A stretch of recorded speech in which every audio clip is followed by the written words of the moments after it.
अब हम आपको छत्तीसगढ़ के स्कूलों की मौजूदा हालत दिखाने जा रहे हैं, जहां सभी नौनिहालों को एक छोटे से क्लास में ही बिठाकर पढ़ाया जा रहा है। कहीं कहीं तो स्कूल भवनों की हालत ऐसी है मानो कब टूटकर गिर जाएं। अब ऐसे में बच्चे पढ़ने तो जा रहे हैं मगर जान हथेली पर लेकर।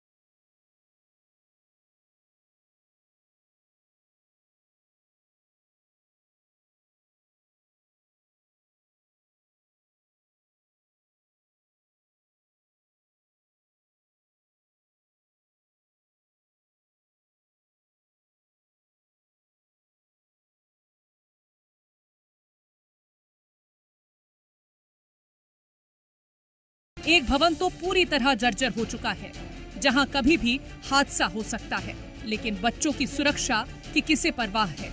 स्कूल के प्रधान पाठक का कहना है कि इस हालत की जानकारी विभाग को दी गई है। लगातार नए भवन की मांग भी कर रहे हैं, लेकिन विभाग की उदासीनता साफ तौर पर नजर आ रही है। हम लोग जब भी शासन के द्वारा हमारे विकासखंड शिक्षा अधिकारी के द्वारा जब भी आता है कि जर्जर भवन की जानकारी दीजिए, तो मैं जो है उसकी जानकारी फोटोग्राफ सहित 2-3 बार दे चुका हूँ। और शाला प्रबंधन समिति के प्रस्ताव मांगता है तो शाला प्रबंधन की समिति लेकर भी उसकी कापी जो है कार्यालय तक जमा किया गया।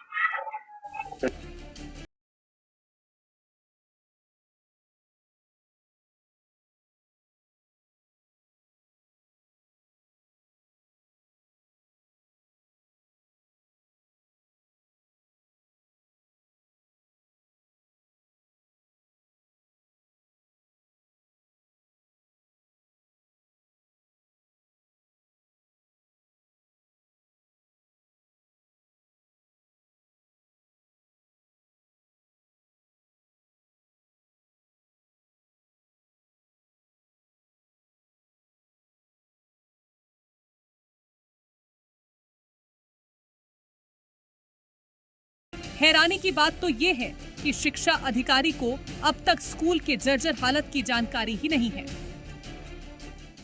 सर, आप देख रहे हैं कि हमारे यहाँ 25-26 में 91 बच्चे दर्ज हैं और हमारा स्कूल भवन टूटा हुआ है। टूटा हुआ बिल्डिंग में कैसे पढ़ाई करेंगे, आप स्वयं देख रहे हैं। हमारे पास सिर्फ अतिरिक्त कमरा है और अतिरिक्त कक्ष में सभी बच्चों को एक साथ पढ़ाना संभव नहीं है। आगे पढ़ाई के लिए तो बहुत समस्या है सर, जगह भी नहीं है और बच्चे की संख्या ज़्यादा है। ये अतिरिक्त रूप बस है हमारे पास और उसमें नहीं आ पाएंगे सभी बच्चे, और सब्जेक्ट के हिसाब से हम पढ़ा ही नहीं सकते सर। सभी CSCs और प्रिंसिपल लोगों की बैठक बुलाई थी, उसमें जितने भवन मरम्मत के लिए हैं और जहां बैठाने लायक बिल्कुल नहीं है, ऐसे तत्काल जानकारी दें ऐसा करके। लेकिन अभी तक जैसे आप बता रहे हो 1.5 घंटा लगा, तो मेरे पास ऐसी कोई जानकारी नहीं है। आपके माध्यम से जानकारी मुझे मिल रही है, इस पर मैं BRC और BO के माध्यम से मैं जानकारी पता करता हूँ, उसके बाद उचित कार्रवाई करेंगे। सूरजपुर की तस्वीरें बेहद ही डरावनी हैं। पहले हालत देखिए घोटरापारा दरहोरा प्राथमिक शाला की।